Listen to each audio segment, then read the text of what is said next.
பாரம்பரிய சமையல். கோதுமை மாவு காய்கறி இட்லி எப்படி செய்யறதுன்னு பார்க்கலாம்.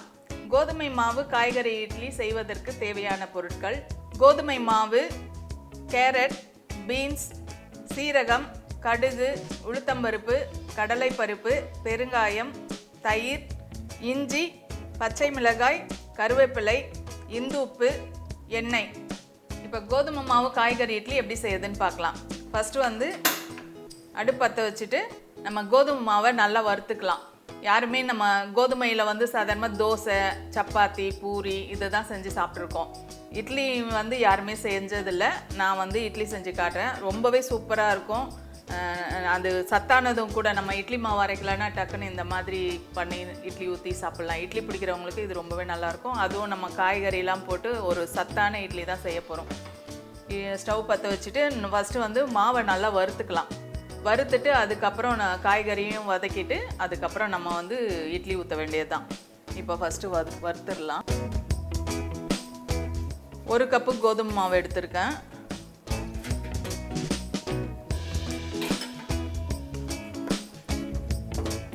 அது ஒரு 2 நிமிஷம், அதாவது அந்த சூடாகி அந்த வாசனை வரும் இல்லைங்களா, அந்த அளவுக்கு வறுத்துக்கோங்க.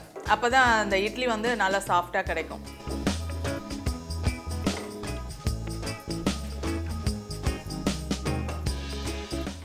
இது வறுத்தாச்சு. இப்போ வந்து இதை ஒரு பவுலில் மாற்றிடலாம்.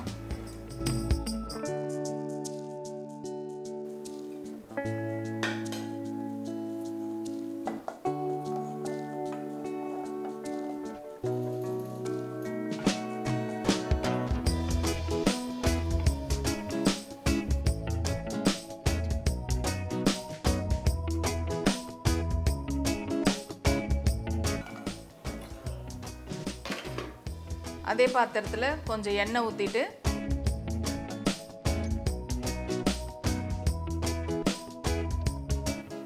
அதில் கடுகு கொஞ்சம் சேர்த்துக்கோங்க. உளுத்தம்பருப்பு கொஞ்சம்,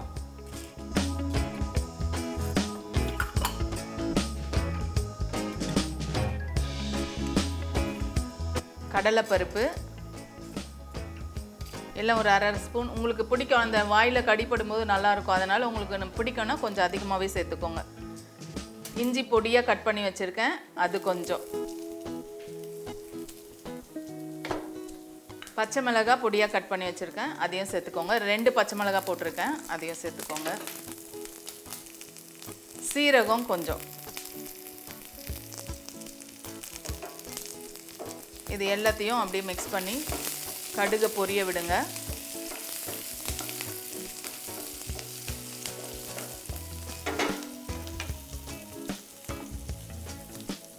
இது கூட கொஞ்சம் கருவேப்பிலையை கிள்ளி போடுங்க.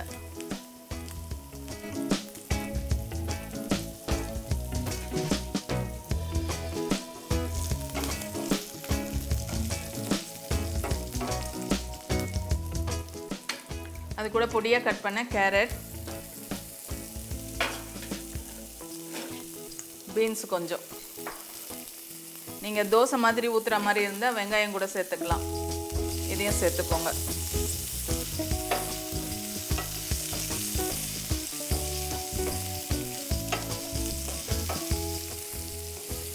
நம்ம வெறும் பச்சை மிளகாய் காரம் தான் போட்டிருக்கோம். உங்களுக்கு வேணும்னா நீங்கள் காரத்தூள், அதாவது காஞ்ச மிளகாத்தூள் கூட சேர்த்துக்கலாம். காரம் அதிகமாக வேணும்னும் போது காஞ்ச மிளகாத்தூளும் சேர்த்துக்கலாம். இப்போ பெருங்காயத்தூள் கொஞ்சம் சேர்க்குறேன். அந்த வாசனைக்காக தான் பெருங்காயத்தூள். இன்னொன்று ஜீரணம் நல்லா ஆகும், அதுக்காகவும். வாய்வு பிரச்சனை இதெல்லாம் இருக்காது. இந்த காய்க்கு வதங்கிறதுக்கு தேவையான உப்பு கொஞ்சம் சேர்த்துக்கோங்க. மாவுலேயும் கொஞ்சம் உப்பு போடுவோம், அதனால் இந்த காய்க்கு மட்டும் கொஞ்சம் சேர்த்துக்கோங்க.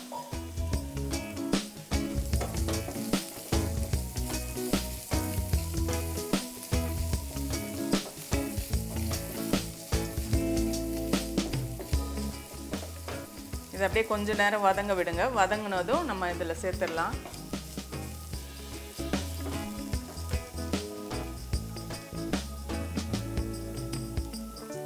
வதங்கிருச்சு. இதை வந்து நம்ம மாவில் சேர்த்துடலாம்.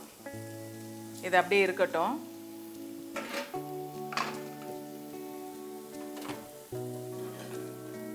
நம்ம மாவு எடுத்து வச்சுருக்கோம் இல்லைங்களா, அதில் நம்ம புளிப்புக்காக ஒரு 2 ஸ்பூன் தயிர் சேர்க்க போகிறோம்.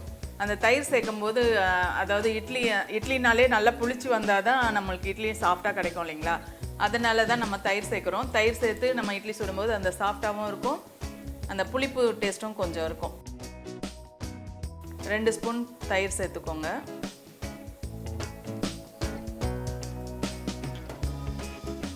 இது நீங்கள் வந்து இந்த காயை உடனே சேர்க்குற மாதிரி இருந்தால் தண்ணி போட்டு மிக்ஸ் பண்ணிவிட்டு அதுக்கப்புறம் காயை சேருங்க. இல்லைன்னா அந்த சூடு வந்து ஒட்டிக்கும். ஆற வச்சு சேர்த்தா நீங்கள் எல்லாத்தையும் சேர்த்துட்டு அப்புறமா தண்ணி ஊற்றி மிக்ஸ் பண்ணுங்கள். இப்போ தண்ணி ஊற்றிக்கலாம்.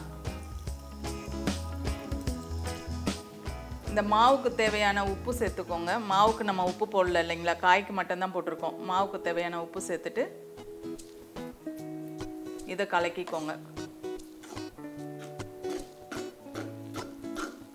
நம்ம இட்லி மாவு பதத்துக்கு கலக்கிக்கோங்க.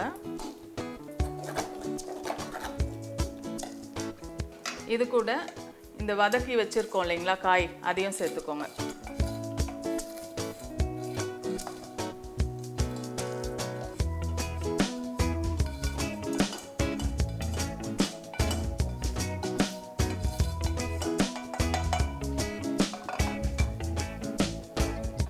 சேர்த்துட்டு நல்லா மிக்ஸ் பண்ணிக்கோங்க. இந்த பதத்துக்கு இருக்கணும். அதாவது இட்லி மாவுனா நல்லா கட்டியாக இருக்கும், தோசை மாவுனா தண்ணியாக இருக்கும். ரெண்டுத்துக்கும் நடுவில் இந்த மாதிரி இருக்கணும். இப்போ நம்ம இட்லி தட்டில் ஊற்றிடலாம்.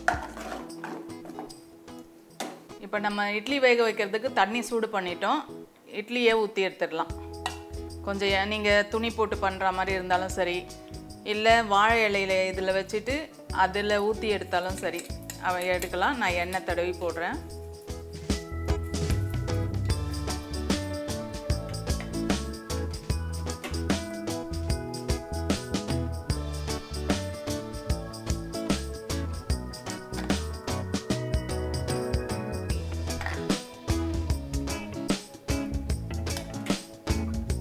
வச்சுட்டு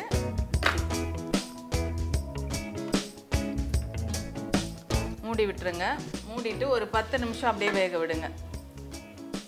10 நிமிஷம் ஆயிடுச்சு, வெந்துருச்சான்னு பார்க்கலாம்.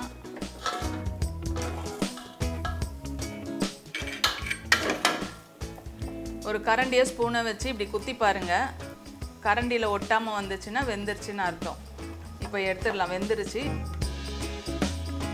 கொஞ்ச நேரம் ஆற விட்ட மாதிரி எடுங்க, அழகாக வரும்.